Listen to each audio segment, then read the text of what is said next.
All right, today we are diving into one of the most controversial questions in entrepreneurship. Should you quit your job to start a business? And I'm going to tell you something that might surprise you.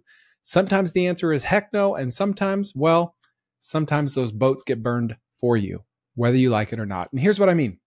I've had my boats burned for me, sometimes by choice and sometimes by force. I've watched friends make the leap and crush it, and I've watched other friends destroy their families chasing a dream that should have just stayed a side hustle. So by the end of this episode, you're going to know exactly when to take the leap and when to keep your day job. First, I'm going to tell you about the great boat burning debate that's been messing with my head for the last 15 years. All right, let's start with the elephant in the room. There are two competing viewpoints in my head. I'm a walking contradiction. On one hand, when there's no plan B, plan A has to work. So burn the boats, go all in, force yourself into a corner where success is the only option. And the second idea is, it is foolish to put all your eggs into one basket. Smart people always have backup plans. Only idiots risk everything on an unproven idea. So which one of these viewpoints is right? Well, here's the thing that actually drives me crazy. I kind of believe both of these things are true at the same time. And before you think I'm some wishy-washy fence sitter, let me explain my logic for you. If you've never heard of Dude Perfect, they're these guys who became YouTube millionaires by making trick shots. I'm sure you've heard of them, basketball from a helicopter, golf balls into moving cars, that kind of stuff. They have this incredible documentary on YouTube. I highly suggest you watch it with your family. And there's this moment in the documentary that perfectly encapsulates burning the boats done right.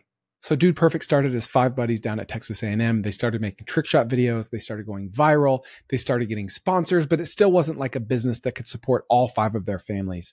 So 3 of them went on to get full-time jobs after college. And 2 of them, the twin brothers, were working on Dude Perfect full time. And it wasn't working. They were working remotely, pulling all-nighters, working on the weekends only. And the 2 brothers were kind of feeling burned out, and they were feeling slighted because they were doing most of the work, and they were about to break up. They almost quit Dude Perfect entirely. Their families thought they were crazy, etc., until one day they sat down, they had a pivotal conversation, and they said, we can't just be lukewarm. We got to be all in or all out. Do we want to quit this? No, there's something here. Can this support our families right now? Absolutely not. But we need to have faith and belief that it will, that it can, especially if we put all of our focus into it. So the 3 guys that had full-time jobs quit their jobs, and all 5 went all in on Dude Perfect. And they say specifically that that was the biggest inflection point they'd ever experienced. After that point, everything just came together. Bigger and bigger sponsors, better videos, more virality, more money. It was a runaway success. And it's not a coincidence that it happened right when they went all in. They had no backup plan. It had to work. They cared about it more than they ever cared about it because of that inflection point. That's what burning the boats looks like when it works. Plan A becomes the only plan, so plan A has to succeed. I took an entrepreneurship class in college, and our professor taught us about what's called the wing walker's code. Now, if you can picture a wing walker, he's walking across the wings of an airplane, and he never lets go of one railing until he has hold of the other. Which also means don't burn the boats. Don't let go of the main thing until you have another thing.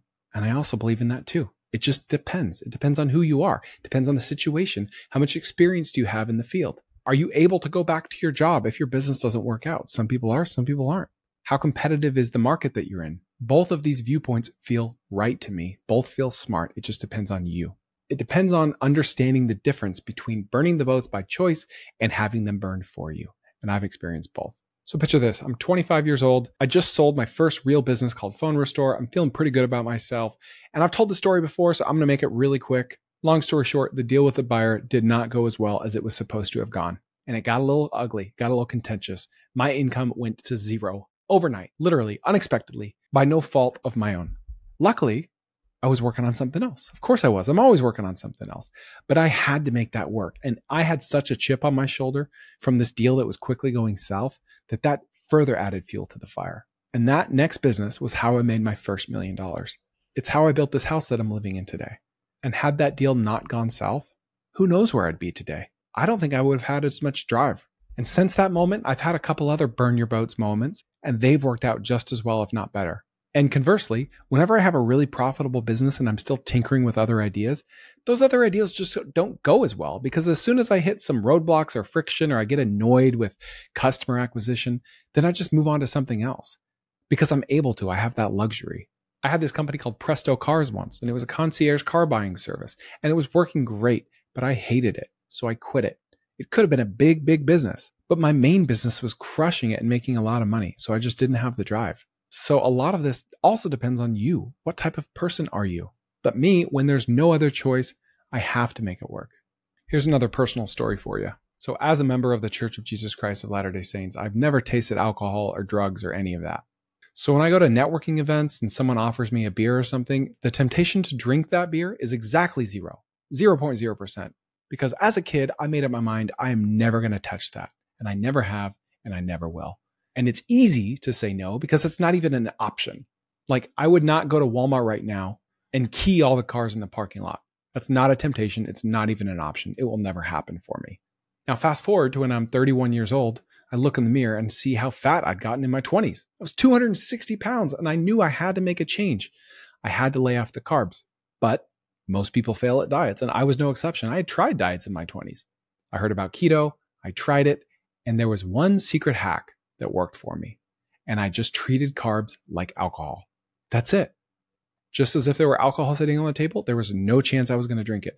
If there were carbs on the table, while I was on keto, it just wasn't an option. I just convinced my brain that it was alcohol or that it was keying all the cars in the Walmart parking lot. It wasn't an option. Once I flipped this switch in my brain, eating carbs wasn't even a temptation anymore. And I lost 60 pounds and I kept it off. That's a burn the boats moment right there. It's not like anyone took carbs from me and it wasn't an option. I made that choice strategically. Now, don't misunderstand. I'm not saying that if you suffer from any addiction, you can just will yourself to stop. I know it's a lot more complex and more difficult than that. But for me, in this specific circumstance, it worked great. Quick question.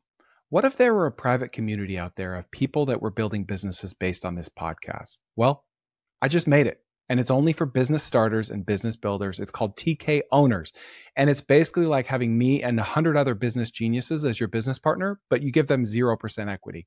Also, there's going to be exclusive new trends, growth hacks, business ideas, and a database of everything I've ever talked about. You'll find thousands of startup case studies. You'll have weekly Ask Me Anythings with me while I'll answer your questions directly. You'll be in my Slack channel where I'm hanging out every week and helping members one-on-one. We've got exclusive guest speakers, including some names that you'll recognize. And if you're building something cool, I'll introduce you to anyone you need.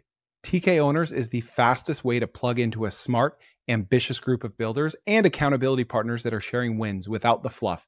And it's $99 a month, about the cost of an energy drink per day. You can join now at tkowners.com, link in the show notes. So your burn the boats moment doesn't have to be quitting your job. It can be smaller, more targeted decisions where you simply eliminate the option to go back. But here's the thing that's going to make you a little mad. When people come to me with their business ideas and ask if they should quit their 6-figure jobs, I almost always tell them no. And they're coming to me hoping that I say yes. They want me to be the guy that says, go for it, chase your dreams, burn the boats. But the thought of me encouraging someone to do that scares me to death. I've never had to quit a big, awesome job.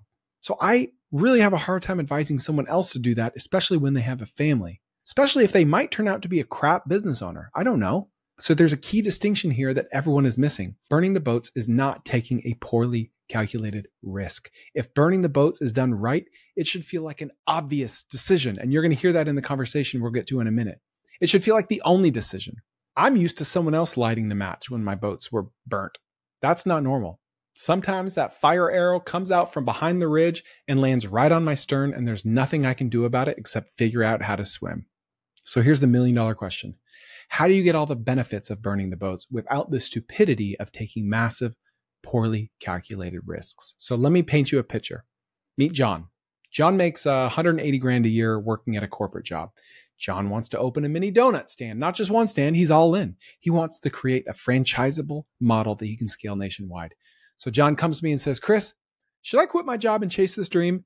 And here's my answer that makes everyone mad. No, John, you shouldn't. But here's what you should do. We can be creative because constraints equal creativity. So do this, John. Burn the boats by committing to a plan, a smart plan. And here's exactly how it'll work. Day 1, John sets revenue goals within a reasonable time frame. If these goals are hit, he quits his job. If they're not, he stays. The boats are burned on the commitment of the plan, not on the paycheck. Months 1 through 3, John spends nights and weekends learning everything about the mini donut business. He's not playing around. He's treating this like his life depends on it because eventually he will. He wants it to.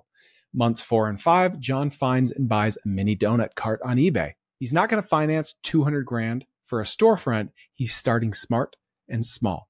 Month 6, John learns how to operate everything in his spare time. He's making donuts in his garage. He's perfecting recipes. He still hasn't quit his job. He's figuring out how to work the equipment, how to repair it. Month 7, John spends every single weekend at fairs, festivals, and farmers markets, slanging donuts and learning the ropes. This is where the magic happens. This is where John finds out if he's cut out for this or not. Month 9, if the numbers are working, John buys a second cart and hires his first employee. Remember, he still hasn't quit his job. And if for whatever reason this business doesn't work out, he has learned a valuable lesson for only a few $1,000s and not having to quit his job instead of hundreds of thousands of dollars and quitting his job. Do you see what's happening here? John is burning boats on the commitment level while keeping his financial safety nets in place. He's eliminated the option to be casual about this business. He's eliminated the option to quit when it gets hard, but he hasn't eliminated his dream or his ability to feed his family.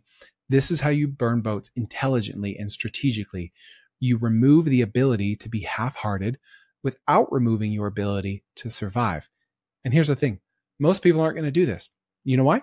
Because it's actually harder than just quitting your job. When you quit your job, you get this rush, this dopamine hit. You get to tell everyone you're an entrepreneur now. You get to feel like you're living the dream. But when you do it the smart way, you're working 60 hours a week. It's not sexy. 40 at your day job, 20 plus on your side business. You're grinding in the evenings and on the weekends while your friends are watching Netflix, and there's no glory in it. And yes, you care about what people say because everyone does. You don't have a dramatic story to tell at parties. It's just smart, methodical progress towards a goal. But here's what happens when you do it this way. By the time you actually quit your job, it doesn't feel like burning boats at all. It feels like the obvious next step because you've already proven out the concept. You've already built the foundation. The boats don't get burned, they get upgraded to a yacht. I try to read and respond to every single response to my newsletter, and here's what I've learned about most of you listening right now. You either own a business or real estate or you want to. Both categories will always need a burn the boats moment eventually. Maybe it's to open location number 2. Maybe it's to quit your job and go full time. And maybe it's to make that acquisition you've been thinking of for months. And here's something I've noticed in thousands of conversations with these entrepreneurs. I can't remember ever talking to someone about a major trial they faced without them telling me something like, but man, did things get so much better afterwards. There's a pattern there. The struggle isn't the end of the story. It's the setup for the comeback. Many of you listening or watching right now are probably going through some serious suck. I don't know what that is. Maybe your business is struggling. Maybe your marriage is struggling. Maybe you're stuck in a dead-end job that you hate.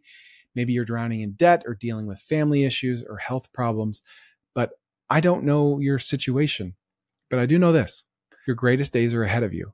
And we will always learn the reason for our trials, maybe in this life, maybe in the next.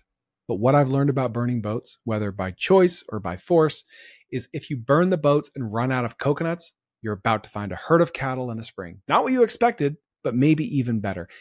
If you burn the boats and you get desperately homesick, you're about to be rescued. If you burn the boats and you feel hopelessly foolish, you're about to be vindicated. Now, I'm not going to give you a cliche like, what doesn't kill us makes us stronger. But I will say, and this is a CK original, what doesn't kill us reveals the strength that we've already had all along. So you can do this. Whether you burn the boats, keep a plan B, do both, the choice is yours. But now at least you know the difference. All right, I hope I inspired or encouraged you today to do what you think you should do. We'll see you next time on the Kerner Office.